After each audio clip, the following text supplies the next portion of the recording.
Hi everyone, it's Kasia from Tarot Map, and I have an unboxing to do. As you may know or not, I was having two decks of Starchild Tarot, and first of all, I find it quite hard to connect to Starchild Tarot. So I had the Borderless edition and the previous second edition of the Akashic Tarot.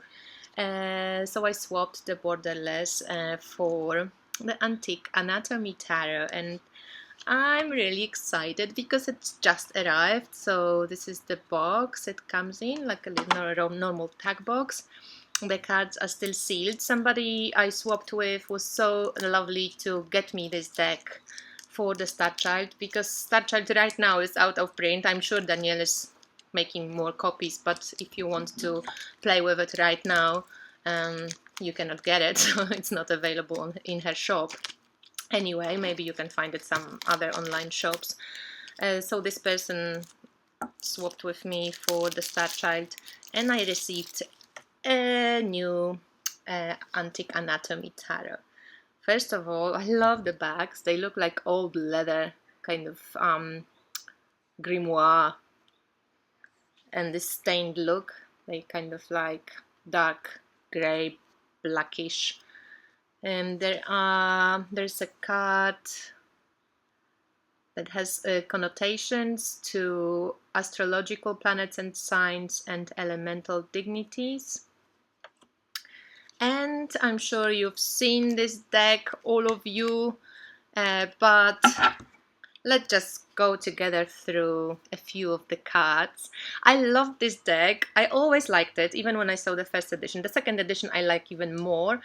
Plus, I pre-ordered the Oracle of Oddities third edition, which is not being shipped yet. I think it's going to be shipped in July, from what I know. So I pre-ordered this one, and I really wanted the Antique Anatomy Tarot to go with it. The third edition of the Oracle of Oddities has some chakra cards in them, which I loved. You can check on the IG in Instagram account. She posted quite a few of the pictures from the third edition. So I thought like this is going to work really well, this tarot and the Oracle of Oddities. So here on the cards we have the descriptions, which are made like, you know, they look like in old anatomy album or stuff like this. So you've got item, which is the Fool, and this is figure 0. You've got the elemental sign, and you've got the planetary sign, which is Uranus. So we have element of air and Uranus, and we know that Uranian energy is quite excitable and new and likes new things and revolutionary solutions. So the Fool heads off into the adventure, and it's kind of like, you know, if I don't know if you can read this deck positionally, but it looks into the past. It's kind of like it came out of the world card, if you could imagine the world, like the mandala over here. It's kind of like this figure walking past. So it's past the initiation, goodbye the past, it starts something anew, a new chapter. So this is quite cool. And the Magician is, as we know, connected to Mercury, to element of air as well, but it juggles all the elements. So here we go, all the elemental shuffles. I love how High Priestess shows us no face. She's turned away from us, and she's kind of like waving at the moon. Ooh, hello. And it's element of water and the moon. I love this. This is cool. So it could be also something is hidden from us, or we have to, you know, turn away from what is seen to discover some other possibilities, some hidden meanings. The Empress, she is like, I don't know, she reminds me of this growth of the alien. Here we have Venus and Earth. She's creative. She's got like wings growing from her. I love this Emperor, Aries, and fire. The Hierophant, Earth and Taurus. I love that he's kind of smiley. So he looks a little bit like devil as well. Let's check how the devil... Okay, no, maybe not. Not so much. But it's interesting that it's got also these horns. So it looks a little bit like the bull, let's say. But it's got the brain kind of... yeah, you can see pituitary gland and pineal gland.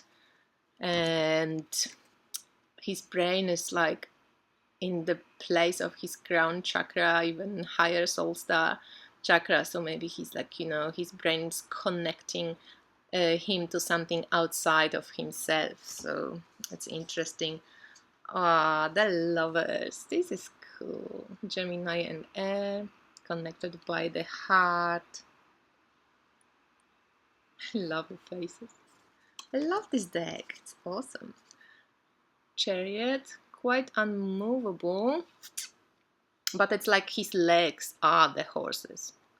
So obviously to move the legs, he's got to give the body the empowering kind of order to go.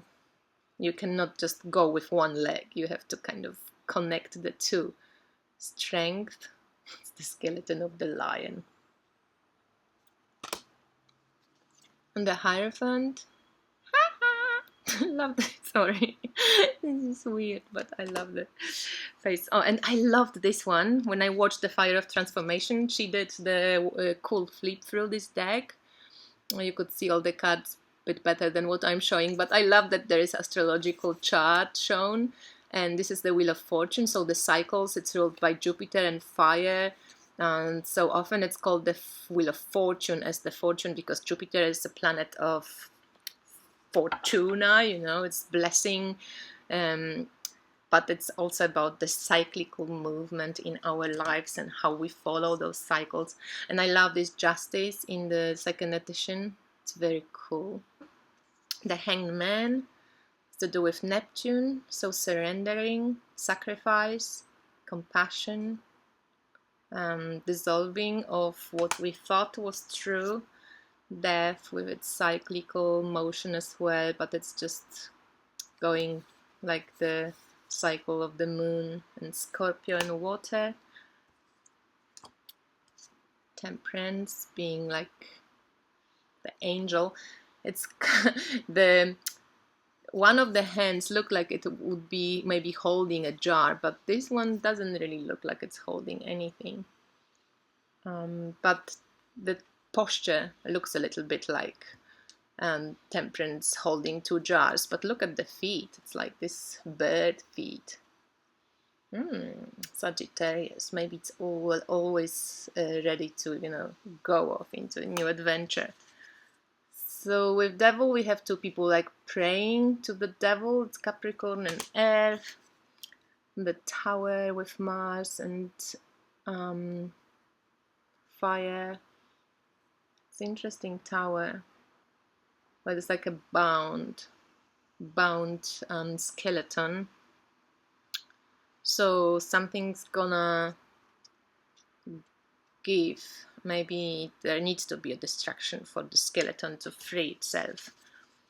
And then the star, it's like, so if this is the tower, then in the star he's already like getting up from his knees. Something he got kind of freed up. And then the moon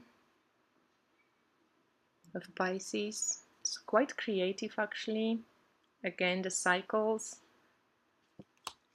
And the sun is a relationship. And then the judgment. This angel looks like it's not very impressed, like not even looking at the little skeleton, kind of going, whatever, but it's Pluto, okay, so.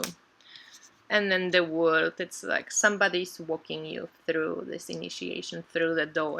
And then we have all the minors. I'm just going to show like a few. So aces usually are just with element and the hand. And then you have like, it's not a pip style, but it's kind of cool illustrated minors. you got to connect to. Some images are very like spot on and you know exactly what it is. Some of them are a little bit weird out, like this one is 8 of Swords. So you've got the spine, but there is some stuff missing in the spine, or yeah, I've got to like connect to this one.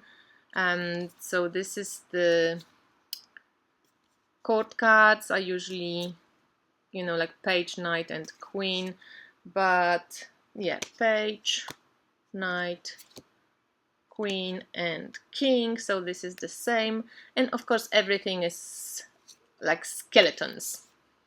So if you're not fan of skeletons or you don't like those kind of semi-illustrated decks, this one is definitely not for you.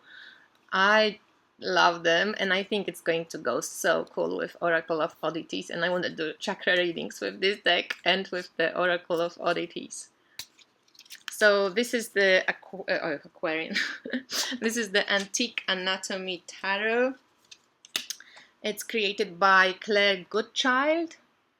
You can get it in a shop still called, I will check it out and I link it below, a Good Magic or something like this from the States, but on her website I think they already sold out, or on her Etsy account, but you can maybe keep checking because maybe she will get more decks.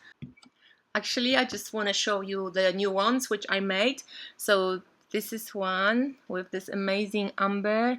It's not a very good light here, but this is like it's kind of see-through when you put the light on it.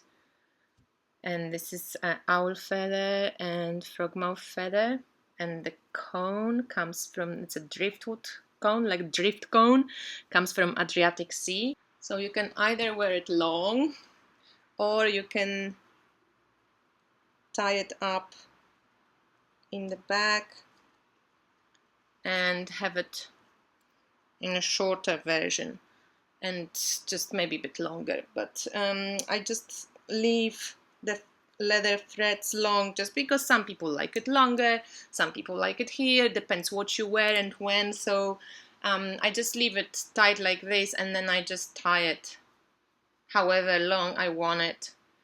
And I found this way to be quite easy, and if I did, you know, attached some things to close it off, then you wouldn't be able to extend it or shorten it, and I like to kind of mish and mash my length. This amber is amazing. It's like this natural cheesy amber, like normal on this side and quite like bit milky and yellow on this one. So it's to me like really cool, and again, like I like to wear it short, but it can also be worn longer. And this is a batch with quite a few amber ones. This one I called Blaze because it's got like the fire flame tongues in the stone. So again, like the leather looks a little bit like snakeskin. I could maybe add some snakeskin if somebody wanted to, but this one. Then I made the one which I love it. It comes with citrine, natural citrine, so it's just pale citrine and not colored. And I added pink because I don't know, and I painted a little heart here with just 3 little dots. I always 3 for me is this creative goddess energy, but it can be worn on this side where you have the heart, or it can be worn on the other side when there's no painting. And then there are 2 kind of they small, but I felt like the power was in them. So this crystal is quite cool. It's got like this little inclusion inside, like bursting dust, and it's kind of reddish. So there's a smaller one, so if you put it on, it can hang, still okay, but I think this one looks awesome when it's short. Maybe something like this. So this is a cutie, and I painted like a red dot here, And then the other one, I added a Rowan Ogam sign, and just also red leather, and it's got this, it's a bit longer, but it's also smaller, so it can be easily worn on top as well, top here. And then I also have this cutie, and it has this awesome awesome quartz. It's Lemurian clear quartz, and a little feather from Macau, just driftwood. It can be used for, like, it's meant to be an altar wand, but if somebody wants, I could make holes. Maybe it's a bit too big, but if somebody wanted a bigger one, I can even chop off a little bit and make it into the hanging wand, or just make holes here and somebody can hang it and use it like that. And then the other one, it's with 2 dove feathers, also this Lemurian quartz, and you can see those steps, and just the driftwood. So this one feels a bit lighter, I don't know, I just had this sense of it being gentler, maybe even like a bit angelic kind of feel to it, whereas this one was sharper, and I always, when I have a sharper kind of feel to the stone, I want to like use it for manifesting and the clarity and strength and power to, you know, like cut through bullshit kind of thing. So there is still these 2 as well. So that's it. That's what I wanted to share as well. So now, goodbye from the skeletons and from myself. Bye, everyone.